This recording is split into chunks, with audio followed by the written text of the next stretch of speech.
What's up everybody, and welcome to the channel Flash 001 USA.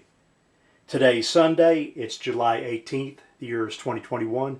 It's right around 6 p.m. here. Now, as you probably gathered from the intro, this is going to be a follow-up to the last antenna video that I uploaded a little over a month ago, and that would have been the IMAX 2000 Antenna Exposed on Steroids video. For those of you that may have watched it, you know the reasoning for me making that video was I was looking at using the IMAX 2000 design, using that concept to hopefully be able to build a wide-banded bug-out antenna or portable antenna. And I did just that. The job came out quite well. As a matter of fact, it came out sort of phenomenal. Well enough to the point that I'm here doing a follow-up video. And what I want to do is I want to share this build with everybody, anybody that's interested in trying this for themselves. And the first thing we'll do is we'll cover the materials that's going to be needed to do the job with. Then we're going to cover the antenna itself. We're going to look at it being used in the real world. We're going to look at it on an antenna analyzer, and then you guys will see it in action, see me talking on it. And I'm really pleased with this. I hope everybody finds this intriguing and useful information, and hopefully you'll try your hand at this. So the first thing I want to do is just cover the materials that I used to do this job with. So we'll start over here. You'll need some electrician's putty or plumber's putty. Either one will be just fine. You'll need some quality electrical tape, preferably 2 different colors. Now for the antenna or the radiating element, I actually used picture hanging wire. This is number 4 gauge picture frame hanging wire. And 25 feet for less than $5. And I'll tell you what, it works perfect for this. The next thing you'll need will be some thin aluminum. This is stuff you may see that's used up on a roof to maybe do some flashing or patching with. This is going to become part of our tuning ring or resonant ring. The next thing that you'll need will be a little screw. So once you make that ring, you can actually put it together and hold it together. You'll need some 1/2-inch PVC pipe. You're going to want the thin-walled stuff. Don't use thick-walled stuff. Use the low-pressure thin-wall pipe. You'll also need 1 coupler, 1 end cap.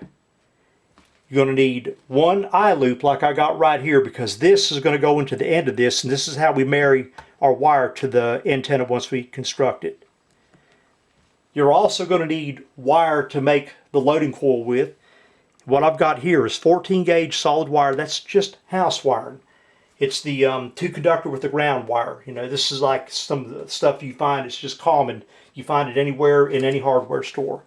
And all you do is just split the wire and rip out what you need. As you can see here, I've got the hot wire out of the black wire. The next thing you'll need will be some scrap circuit board. This is FR16 double-sided. Now it doesn't look like circuit board because it still has the plastic coating on it to keep it from developing, but that's irrelevant and it's not important for what we're doing. You can use any scrap circuit board you have, developed or not, it's going to be just fine for the job. Naturally, you're going to need some coax cable and an end, because we've got to have a way to marry this up to the main coax so we can hook it to the radio. But this is all the basic materials that we're going to need to do the job with. And so what we're going to do now, we're going to take this and we're going to convert it over to this.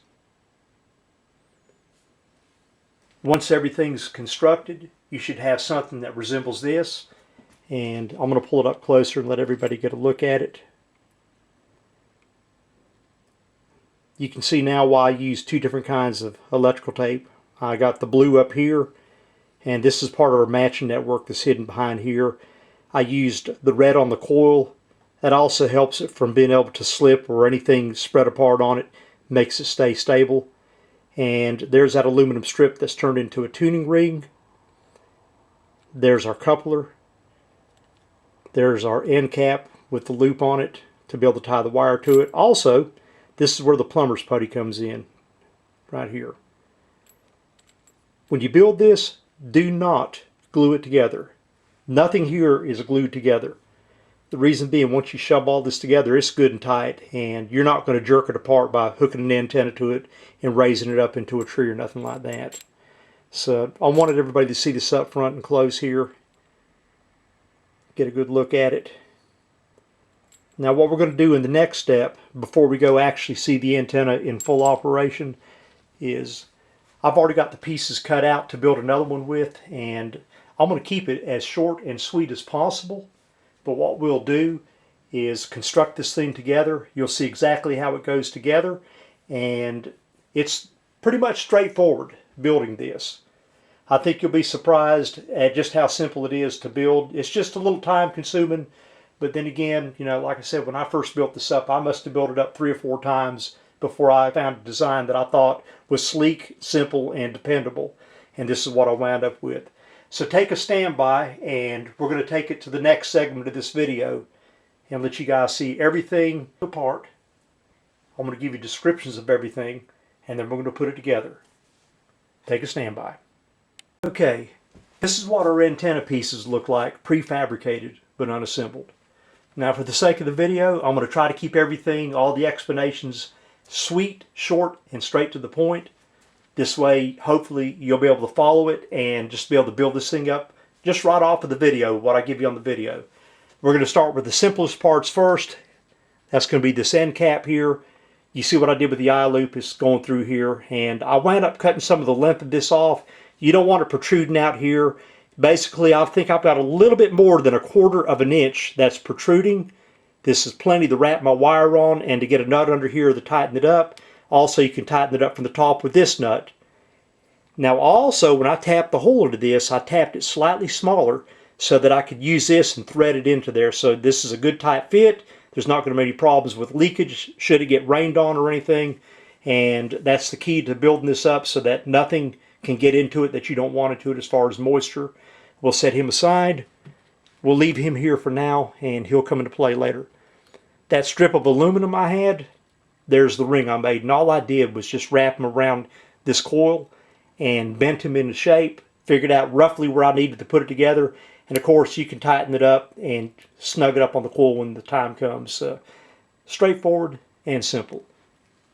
The coax cable, 8 inches in length is what you want. Also, don't use an inferior cable. I wouldn't advise using RG8, although it's a large cable. It doesn't have that much of a copper jacket on it compared to RG213. I'm using 213 on here. Do a clean job soldering everything. Make sure you don't have any kind of stray whatever that could short out up in here. Take everything and pre-tin it. This way you know that you got good connections. You don't have any stray copper wires, anything that can give you problems. And when you pre-tin it, it makes the job 10 times easier when you go to put it together. So try to be neat with the work. So we're going to set him aside. Now we're going to get into the little bit more of the dicier part of this, and it's really not even that difficult. This piece of 1/2 inch PVC pipe here, cut it to exactly 5.5 inches in length. Now remember that I was mentioning that this guy here will be at the bottom of this. I don't know if I did or not, but I am now. He will slide up and butt up right against this wire and snug it up so that it helps take some of the play out of the coil being able to move around. So basically we left a 3/4 of an inch gap right here at the bottom of this. And that'll come into play here, and I'll explain what we're looking at here. Once you figure out how far up you're going to go, and you make you an imaginary line or a dot or something representing where the coupler is going to go on here, take a 1/8 inch drill bit and tap your first hole right here. Once you tap that hole there, you may have to slightly ream it out because the wire may be tight going into it. So just make it loose enough that you can get the wire in there and tug them through. And it'll be a little tough, but it's not going to be a problem. Once you get it through there, bend him flat. I got to get where I can see this in the camera. Bend him flat up against the body of the pipe. I don't have this one perfectly flat, but eventually I will when I go to put it together. So in other words, bend him and let him follow this just flat as you can get it up against there. There's a reason for all of this madness. This coil here, this outer coil, has 17 turns, and it's counterclockwise if you're looking at it from the top going down, okay? If you're looking at it from the top and winding it down, it's 17 turns counterclockwise. I want to be clear on that. It doesn't matter which side you look at it. If I flip it over, it's 17 turns going counterclockwise going down. So the second hole that we're going to drill will be exactly 1 11/16 of an inch up here, and keep it as perfectly straight of a line with the other hole as you can. And So both holes here, I'm going to turn it around this way here. I didn't mean to confuse everybody. First hole, 3/4 of an inch up, 1/8 inch hole. The second hole here for the wire, exactly 1 11/16 of an inch up. Now we got this little pilot hole here that looks like a pill shape. I'm going to show you this. And I did that on purpose because I've got to have a way to be able to take our capacitor plate here and tie the back of him to here, because this is going to be the input part of our matching network. And by the way, I'm going to change gears just slightly. I'll let you guys see something. This little capacitor plate you see, that's this out of the IMAX 2000. Okay? The only difference is, what we did is we're making a low power bug out antenna.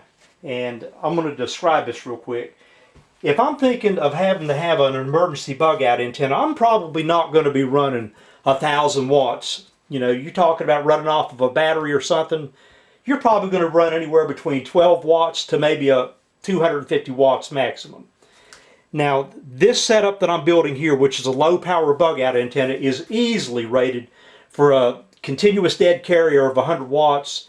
You can go, I tried it up to 180 watts. I put a dead carrier in it and ran it for 90 seconds, and I monitored the standard wave on a meter. It never budged. I didn't see any fluctuations in power, and I was probably every bit of 15 seconds away from the antenna. I unkeyed, I physically ran outside and grabbed a hold of the coil. It was totally cool to the touch, as was the tuning ring, which that tells me the power is being delivered where it's supposed to go. I wasn't finding heat here. The output part of this cap here, because this is 2 capacitors sharing a single plate, output was warm right here, but it wasn't hot where I couldn't touch it. It was pretty darn warm, but even if I'd have held it down, I don't think there would have been enough heat that would have actually taken the board and caused it to turn brown. If you ever seen a circuit board that got too hot and it starts to darken, you would have to hold the key down for an excessive amount of time or be running an excessive amount of a dead carrier into it. But just be aware of that.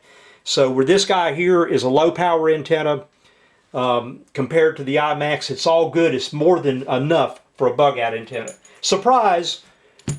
The first one I built up, which I took the tuner ring off of it, this here is rated at the full power that the IMAX 2000 is. I did build this one up high power.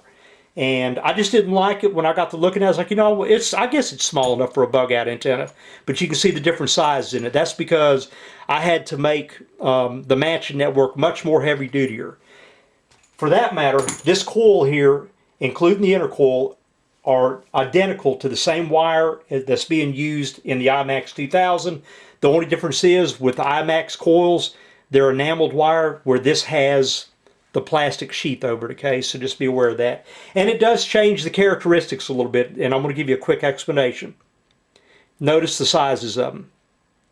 That's because with this enamel, the wire is able to stack against itself. With the sheath on here, it spreads it out a little bit. It doesn't hurt it. It did change the Q of the coils a little bit, but it was nothing critical. And this thing operates absolutely fine like it is. I wouldn't change a thing on it. So once again, like I said, you're going to drill a little pill hole here, jumping back to where we were at. Make your little pill hole, and I'm going to show you where the wire goes and how to do all this. And we'll get to that in just a few minutes. So keep everything as straight of a line as you can. And here's why. We got to split the pipe. Let me get around here where I can see the camera. We got to be able to split the pipe on both sides, and we want to be symmetrical and clean with it. So what I did, if you notice, there's a black dot where my finger's at right here. He's in a line with these other 2 holes that were drilled for the wires. Once I did that, I made me an imaginary bullseye. I went here, went ding, ding with the marker, and then I laid it sideways, and I took a ruler, and I kept it as physically straight as I could, and I drew me a pilot line on both sides. And you just got to cut it down, maybe about, I don't know, 3/16 of an inch. Don't go all the way down to the coil. You could actually stay a 1/4 of an inch above it if you want to. Just slice it down, and there's a reason we have this spreading, and I'll get to that in a minute.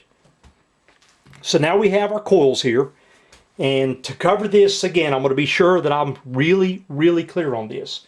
This coil here, 17 turns counterclockwise if you're looking at it from the top and you're going down to the bottom, okay? So 17 turns, it'll fit in between those holes that are drilled there. Of course, you got your pilot holes here. They're spread apart exactly 1 and 11/16 of an inch apart. You come up on the pipe 3/4 of an inch. This allows your coupler to slide on. We cut a pill hole here, and that's going to be so we can fish a wire through here, and you're going to see how easy this thing goes together. Now, the next thing, we got our intercoil. I wound this on a 3/8 inch drill bit, and this intercoil has 10 turns. It's wound clockwise. So if you're looking at it from the top to the bottom, it's wound this direction, the hands of a clock going all the way down. When I got to the very bottom, the 10th turn, I took him and I pulled him down through the center, and there he is, the center wire, right there. So if I'm counting this, I'm just going to look right here. I'm going to go 1, 2, 3, 4, 5, 6, 7, 8, 9, 10, where this goes through here. So this is how this is wound. The way this works, and I'm going to have to work behind the camera here. You guys don't see what I'm dealing with, so this is kind of a little bit difficult the way I'm standing, is this outer wire on this coil here marries up to this outer wire on the outer coil right here. Where this wire is right here, these two will marry up with each other. He will slide into here. He'll go inside the coil, a coil inside of a coil, and he'll wind up almost flush at the bottom here. He can be a little further up, maybe a winding up or something, but he'll be right there. That's where he's going to slide in, and you'll slide the coil up inside here, right about there. This wire here will marry to here. This inner wire here will actually become part of the tuning circuit to one of these capacitors on the plate here, and we're going to cover that in a minute also. So I just wanted you guys to understand what happens here. He slides in. He'll go all the way up to about here, and these two wires here will marry to each other. The outer wire here will go to this coil right here. This inner wire will marry to the plate, and we'll have to run an extender wire here so when the plate's in here that it can come down through here. It's pretty much the way IMAX did theirs to some extent. Now you're wondering about the slit. I'm going to show you this. So bear with me because I'm having to tinker here. This slit is so that the board can physically slide down in here. Let me do this for you so you can see what's going on.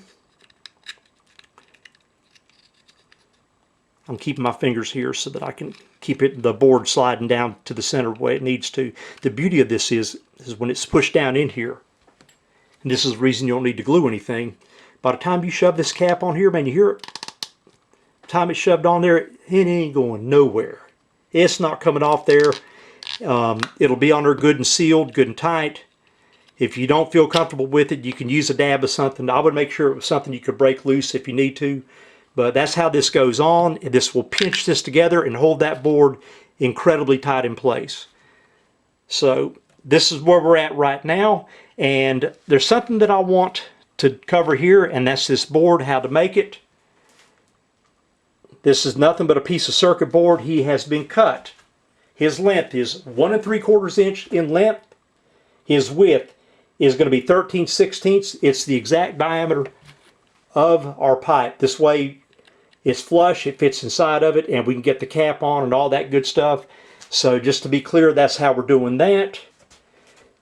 And what I did, I already had it when I was building this thing up in my mind. I kind of knew roughly how these caps needed to be cut, because what we've got are two separate plates.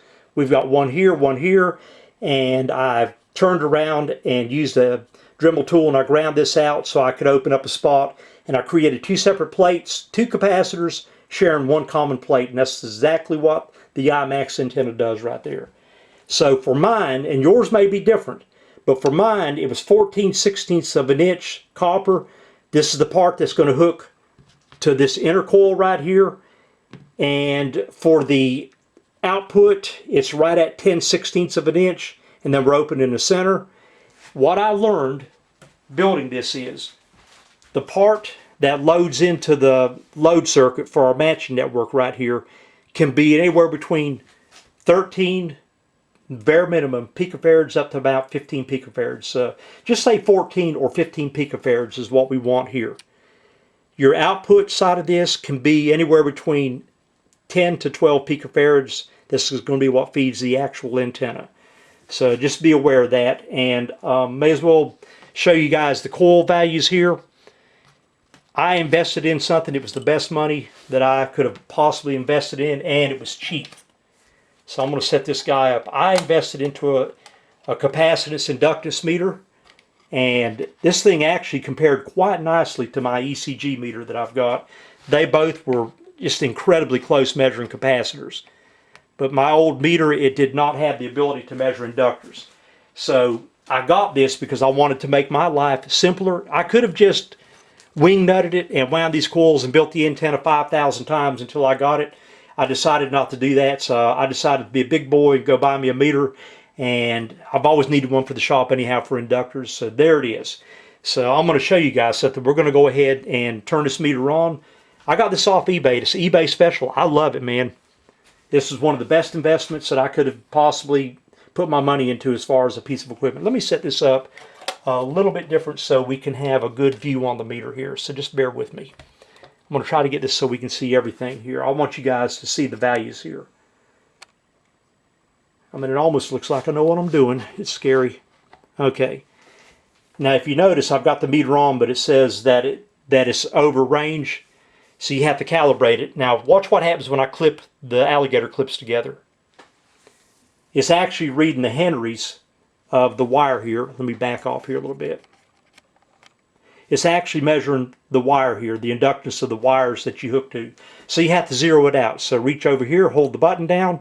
It says calculating, then it pops up with the word OK. And I'm going to do it again. Calculating, OK.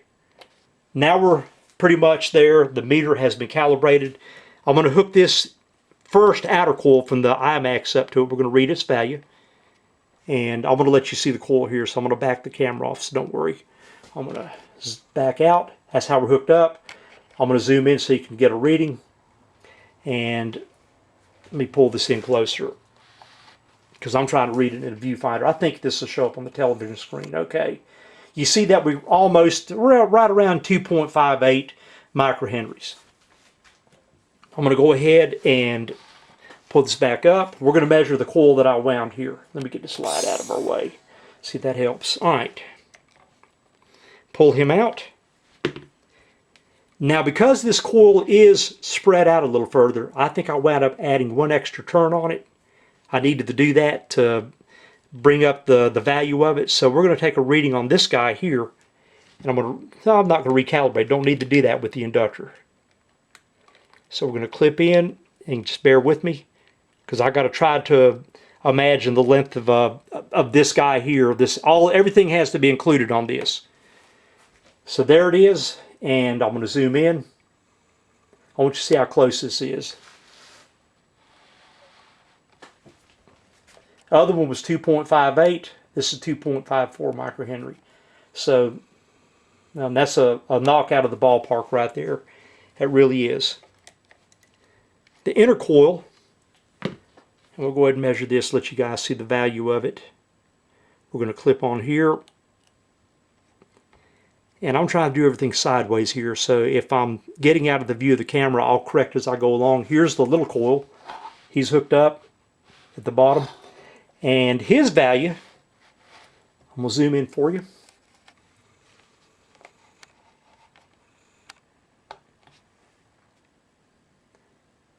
Is around 0.204, 205. Actually, a little bit more than that. I think I bumped it, but it's okay. Regardless, around 0.2 microhenries. That's the most important thing to know here. So now, we're going to take the coil that I wound. We'll get him out of the loop.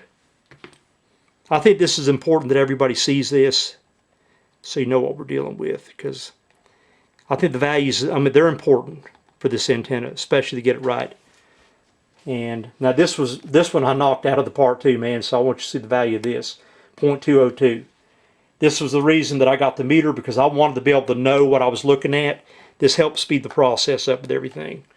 So, I'll give a link in the description below where to get this meter, because for a workbench, this thing was a heaven sent. Now, when I was working, and I was working for a company where I was doing design, oh man, I had the best with honors. I had the top of the line HP equipment up there. It was like something you'd see in the 21st century Frankenstein's laboratory. It was all the modern, the best of the best. But I'm going to tell you, this thing here, extremely happy with it. And nowadays, guys, with all this computer stuff and them being able to write programs and do stuff, they can now lay extremely accurate instruments in your hand just at pennies to the dollar compared to some of the stuff that I was using 10 to 15 years ago. So just be aware of that. So good meter. Good to have that in your arsenal, especially if you're winding coils or whatnot, or you're trying to copy something like I did. So sorry to jump and change gears there on you, but I felt that was important. So now we're going to go back to here, and we've got this covered. We know how this works. We'll get him out of the way. As mentioned, this is part of it right here. This is, all this is really the heart of the system, really. So this is part of it. This is our dual capacitor, two capacitors. They do share a single plate. That's equivalent to this right here from the IMAX, just the lower power. And this is FR16 circuit board. The same thing with this. That's why I got copper blobs on here, because I was soldering wires on here, and I was using the capacitance meter to hook in and figure out my values. And what I did when I was building this thing, I was outside testing it, and I was looking for the equalization on the antenna. So I would actually trim off a little bit. If I trimmed too much, I had some copper tape, and I just literally went across it and put it on there, and I figured out exactly where it needed to be, at least for this build. So that was a heaven sent right there. So this is this guy right here. Comes out, worked perfect. Now on the inline 10 picofarad capacitor, that's a must-have on that antenna. 3/4 by 3/4 of an inch double-sided circuit board. That makes a perfect 10 picofarad capacitor, actually about 10.5 picofarads. Doesn't get any simpler than that. So there's your inline capacitor, and when you solder your wires to it, your antenna to it, just slide you a piece of heat shrink tubing over, heat it up, and it'll suck into it, and it's perfect. So when I said this thing is going to be made off of just the most simplest parts and made for a bug out setup, I wasn't kidding. This thing it'll serve you well when you set it up. You'll be amazed at just how well it works. Okay, the next thing to do is we got to come off of this guy right here. I've got to run a long copper wire on it, because that copper wire, when this, comes off this side here, when that copper wire it needs to be able, when I slide this board down inside here, it needs to protrude out the bottom like this one. And we'll trim everything down as we go along. As we need stuff done, we will trim down. So I'm going to zoom back out here. So I'm going to pause right here for a second. I'm going to prep this guy up.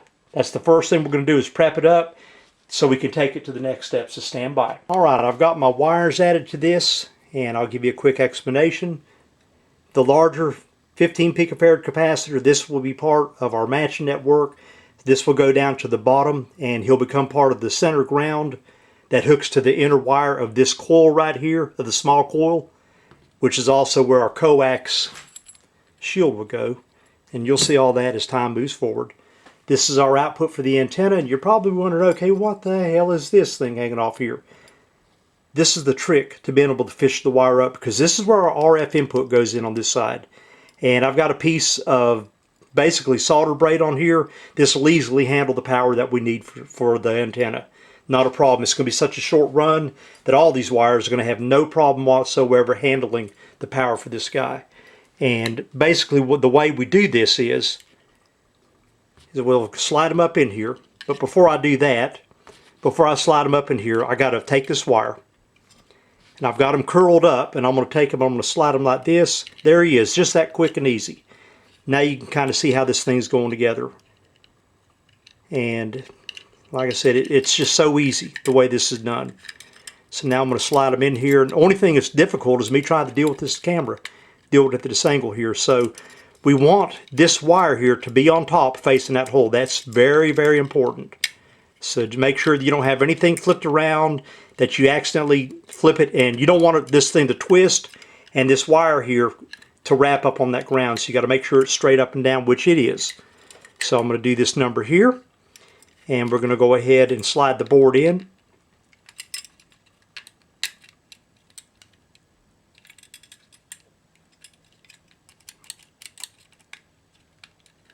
Okay, now we're going to start pushing them in a little bit, pull some wire.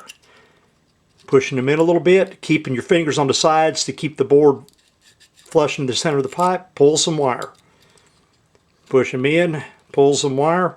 Notice there's our wire coming out to the bottom here. I'm going to push them in further. And I'll probably stop right there, but I think I'm going to go just a little bit further. There we go, right there. So for now, I'm just going to tuck this wire in and get them out of my way. I want to go ahead and temporarily put the end cap on here. So we're going to shove him on. I'm going to take this piece of braid here, and I'm going to make sure that I tin the top of this wire here good. I'm going to zoom in on this so you can see it. I want you to absolutely see what I'm doing here. I'm going to tin the top of this wire. That's why I purposely left it stripped. I'm going to cut him, and I'm going to tag him on there with solder. And this is going to be hooked to our main capacitor plate that feeds the output through the coupling capacitor at the top. That's it. That's the whole ball of wax right there. Minus hooking everything up at the bottom. And of course, we got to insert this and put it in. But this is like I said, it's not a hard job. It's not a difficult job. It's just one of those things you got to watch and what you're doing. Pay attention to the devil in the details. So I'm going to pause out and we're going to cut this and come back with it put together. Stand by. Almost forgot. This is why I left a gap right here between this winding and here. That was so that I could solder this without burning anything up or boogering up my wire here where I've got the plastic coating on it. So now you know this is why I left this wire sticking out here. That's why those measurements where you drill the holes are critical. We'll be right back. Once the wire's soldered on there, that's what it's going to look like. Now you can understand why we're using the tape on this thing. And this is why I use two different colors of tape, just to kind of break things up and define what I was working on here or what I put together. But that's what you should have right there when you're done. Okay, this is the piece that's going to marry up to the eye loop in here. Okay, so what I did here was I took one of these kind of connectors here that has a place where you run it to a screw which you can hook it to a ground or whatnot. We soldered that on there. We actually crimped and soldered it so we didn't have to worry about the thing coming apart. This piece here will slide on like this. Then we put our nut on it. We tighten everything down, and once we're happy with it, we can just shove it on there. So it doesn't get any more complicated than that. That's the end of it, the beginning and end of it. So just so you see how that was done, I wanted to point that out there. So I'm going to go ahead and zoom this camera back out. There we go, because it's difficult doing what I'm doing right here. I'm trying to, if you see me, you realize my hands are wrapped around a camera stand here, so that's not anybody's problem but mine. But I just wanted to show you guys how this goes together. I haven't tightened this down, but I will here in a minute, and then we're going to go ahead and do the bottom piece of this. So take a standby. Okay, we're just about to finalize this job and cross the finish line with it. And something I want to point out. This is our outer coil. Follow my finger. This is the wire right up here to the outer coil. If you remember, it probably stuck out about 1.5 inches, close to 2 inches in length. It's better to have too much wire than not enough. The last thing you want to do is realize you cut something too short and you're trying to work up inside of a tiny tube with a soldering iron. Trust me, that does not compute. The same thing with our center tap wire here that's going all the way up to the 15 picofarad capacitor that's on our matching network. I trimmed both of these down. They're over 1/4 of an inch length here. So there's probably like 5/16 of an inch length. And the reason being, we want to be able to solder on our coax cable and do it comfortably. That's the beauty of the coupler right here, because once he slides over, he hides and protects everything. And of course, this will be up here about like this. And he'll be on up in there a little further like that. So we can set him up so that everything's hidden, and we can use a little bit of putty at the bottom of this to protect everything. But that's why we did this. Now the last thing that I've got to do is I've got to insert this inner coil right here.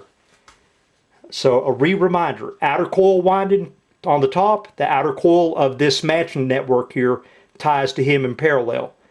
The inner wire that's going down through the top of this coil right here ties to the 15 picofarad matching capacitor plate up there. So that inner wire will slide into the center of this coil right here. So that inner wire will slide down into the center. The outer wire will just ride along the side of it right here.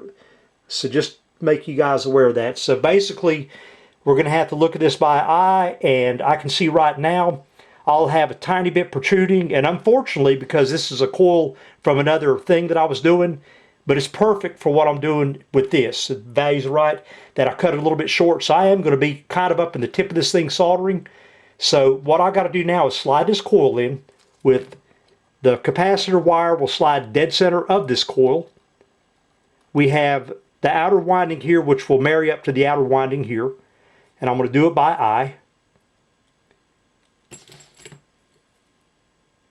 And it looks like I'm going to be somewhere right about here. And this is the hardest part of the whole job right here. So I'm going to use some clips. I'm going to clip on. I'm looking at it. I'm looking at it by eye, and I'm going to show you guys here what I've got. I'm looking at it to make sure that I'm flush with this, or even a tiny bit further up in there. And the first thing I've got to do now is tie these wires together with solder. So this is the difficult part of it. And once we do this, we're in the house. So I'm going to go ahead and lift this off. I know it's in place. All I got to do for now is just get a little dab of solder on here to hold things in place so that I can work with it. Right there. Cat Daddy Putin Nanny. It's in there, and now all I got to do is take some hemostats, pull these wires together with each other, and I'll marry them together. And although it's inside of here, not a problem. Not a problem whatsoever. I'll get in here and we'll clip them together. I already pre-tinned the dog poop out of them, so now all I got to do is meld them together. And I can do this without damaging the pipe. That is not pipe smoking, that is solder smoking. There we go, ta-da! So now, we've got this soldered together. So both the coils are mounted up. The thing is actually ready for the coax cable. It's ready for me to put the tape on it and to put the ring on it. And this guy is ready for service. I'm going to pause out and put the rest of this together, and we'll look at it when it's finalized. Stand by. Okay, we've got it soldered on there, and it's rock solid. There's no chance of anything shorting out. These are so stringent and stiff, they're not going to mash together and short out because there's no flex in it. Now hopefully you'll be able to see this and see up inside of here. But there you go. That's absolutely on the money. That's just the way we like it. Now I'm going to zoom back out. And here's where our coupler comes into play. Slides right over. And mash them up in there. Now we got everything put together. We got enough room for putty, and be careful putting the putty in there. Don't pack all the way up in there. Just pack enough in there to keep everything sort of dry, so if you're outside using it and a little rain hits it, that it can't get in there. But that's it. This thing is actually complete, minus this ring right here. And what I'm going to do now is I'm going to go ahead and put the tape on it. We'll put both tape on it. The blue tape will go here and go all the way around it because it covers up the slits. It covers up our pilot hole where we had to reach out to get the coil tied into the capacitor plate. That keeps all that dry. And once I pack this coil good and tied into place, I use the red tape to go over that, and that'll keep the coil from slipping. And then all we do is put the ring on it, and this thing's ready to go uptown. Well, alrighty. Now we've got two of them. The last thing we got to address is the actual antenna itself, and this series capacitor made out of a 3/4 inch by 3/4 inch double-sided circuit board, where it's going to go into the antenna. You're going to measure from here at the bottom of the antenna 130 inches up and slice into your antenna and just insert this guy in there. Solder the one wire from the antenna on this side, flip it over, and where the antenna continues on up, solder it on the other side. Slide your piece of heat shrink tubing over it, and you are in the house. That's the beauty of this wire right here, of this picture frame wire. You can solder to it. It's braided wire, and for some reason you can bend it over and over, and it doesn't seem to get soft places in it where it's going to fall apart. So you use this stuff right here, But you can use copper wire if you want to, but I just wanted to put this out here because this is a lot cheaper, and you know, this is common off-the-shelf parts right here. Before we look at the sweeps and start looking at the actual function of this thing in real-world test, I'm going to flip the camera back around to myself, and I got a couple things that I want to point out. This is going to relate to the first video, so take a stand by, and I'm going to meet you on the other side. Alright, there's something worth mentioning and covering here, and then we're going to move on and let everybody get a look at the portable antenna in action. First most, taking on this project, it was a great learning experience for me. I walked away from this with a much better understanding of how the IMAX 2000 antenna operates, and this also applies to other antennas that use the same setup in them. Hopefully for those of you out there that like topics like this, you took something away from the table too. Now I want to reflect back on the previous antenna video I made, and that would be the IMAX 2000 Antenna Exposed on Steroids video. About 3 days after I uploaded, I realized I had a couple snafus in there, and I wanted to bring it to everybody's attention. And it was kind of funny because a week later I had an electrical engineer come back, and he pointed it out to me. It was like, yeah man, I had a Biden moment, and we had a laugh over it. Alright, the mistake was when I was comparing antenna lengths, I was saying that the IMAX 2000 antenna on average was 4 feet longer than your average 5/8 wave antenna. That was incorrect. In my mind, I was comparing it to a half wave antenna, which would be correct. So I wanted to point that out to everybody and let you know that was a mistake. Other than that, the video, you know, the message I was wanting to deliver in it, showing everybody how it operated, it was pretty much where it should have been. So I wanted to make everybody aware of that. Okay, let's talk about a Mako V5H 5/8 wave antenna. On average, if you're setting it up for an 11 meter band, that is, it's going to be around 248 inches, maybe 250 inches in length.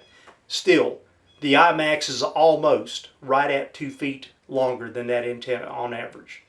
Now, does that mean the IMAX antenna is longer than all 5/8 wave antennas? Absolutely not. The new Stereo Tornado antenna that I have up on my push-up tower is actually the exact same length as the IMAX 2000. The only difference is it's got a squeaky narrower bandwidth on it than the IMAX 2000. This takes me to a conversation that I had with the electrical engineer, and he's right about this, and I used to see this every day of my life when I was designing stuff. When you broadband an antenna, or even a tuned network, it doesn't matter, you can have a band pass or band reject, whatever it is. Whenever you broadband like that, there's a trade-off. You're going to have, on average, it's going to be a little bit less sensitive and a little bit lower gains. In other words, a little bit more lossy. So with the tuned circuits that I work with, I would see more insertion loss. In other words, you put what you put in and you're going to see more loss on the other side of it. That applies to the IMAX 2000 antenna, so I wanted to make everybody aware of that. So just when you watch that first video, which I'm going to put a link down below in the description for those of you that may not have seen it, just so you're aware of that. Okay, let's move on and let's take a look at this portable antenna in action. Alright, let's take a look at the bug out antenna setup and in action. We're going to be looking at it on an antenna analyzer. We're going to look at the sweep along with the bandwidth that the antenna is covering, and we'll look at the standard wave across that bandwidth. Before we do that, there's something that I want to bring to everybody's attention. Now, there's going to be people out there that know what this is, and some of you may not.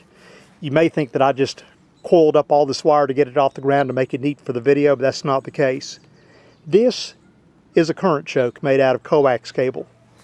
Rather than trying to cover it in this video, you just Google that or look for it on YouTube and you'll find a whole bunch of videos covering this topic. Okay, let's take a look at the antenna here. This is the setup I have. You can see the coil here and the resonant tuning ring right here. And of course we got our wire. And going up here we have the series capacitor hooked to it. This really sweeps good. So I was quite pleased with this. The antenna actually equalized out good so that it swept good on the low and high ends of the bandwidth of it. Couldn't have been more pleased with that. Now something I want to point out before we look at the sweeps on the analyzer. This antenna is naturally going to be at its best if it's straight up and down, if it's vertical. It still works quite well between 55 to 65 degrees as far as an angle goes. I did try it as a horizontal wire, but I wasn't happy with it. So I just wanted to point that out, but it does work quite well. And the day that I set it up out here, I talked to about 7 different states, including all the way out to Texas, New York, New Jersey. Oh God, there was a lot of places I can't even think of them, but I was actually able to get out here and really shoot and skip with this antenna. So I just wanted to bring that to everybody's attention. Okay, let's go to the antenna analyzer here. I've already got everything sort of preset up here. Okay, I'm going to fire up the antenna analyzer. And we'll go ahead and set it up for the sweep mode. Now, I'll zoom in on the display here in just a second. A couple things I want to mention, and that is the parameters. We're set up for a 2 megahertz wide bandwidth sweep, and our center frequency is 27.205 megahertz. And as I had mentioned, the antenna, as far as the equalization on it, it came out really nice. So you'll notice that on the extreme low end and extreme high end, the standing wave is pretty symmetrical on this thing.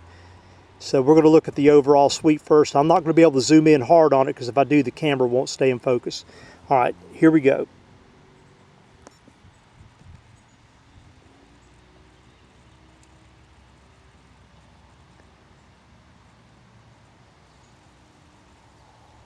Man, that's nice. That resembles the first original IMAX 2000 antenna that I had, and that's the way it used to sweep. The second one I had didn't sweep like this. That's because they geared it up more or less for the 10-meter band. We're going to take a look at a different parameter, and this way we get to look at a whole bunch of standing waves at one time. So what we're going to look at now will be from 26,200 all the way to 28,200. And I'm going to hit the button.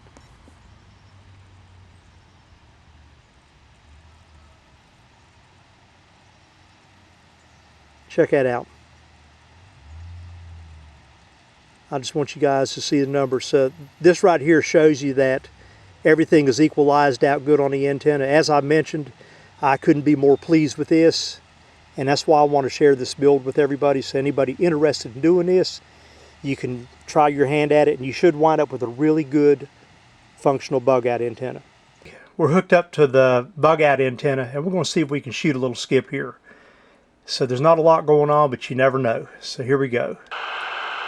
Turn this up some. Break 2.8. Break 2.8. How about it? Anybody got a copy on this little weak station?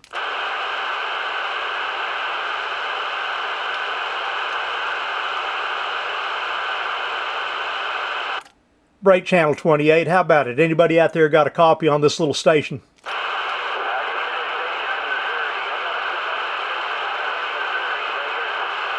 I think you said you're in Missouri. You got Unit 26 here in South Carolina. Do you have a copy on me? Yes, Unit 26 in them Carolinas. Sandbagger out of Kansas City, Missouri. We're waving a hand, Unit 26. Well, roger on that.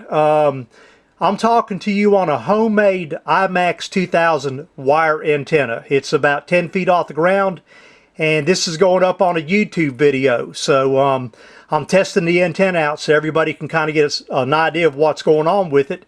And if you're interested in hearing yourself on here and checking out what I've got, it'll be up a little bit later, but it's going to be Flash 001 USA. That's the YouTube channel, Flash 001 USA. I appreciate you coming back to me, man.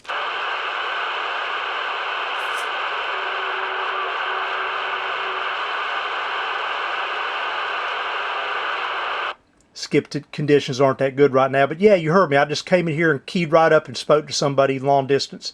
Let's try it again here and see what happens. How about it? Anybody out there got a copy? Unit 26, South Carolina, waving a hand.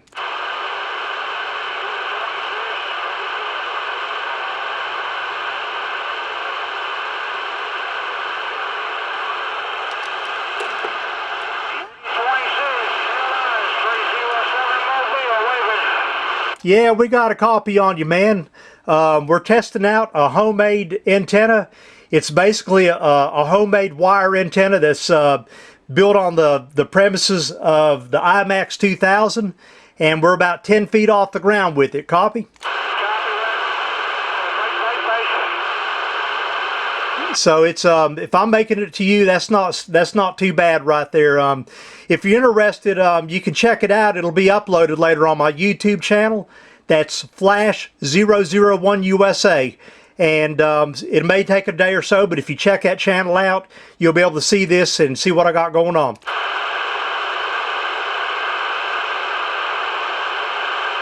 Yeah, guys, the conditions are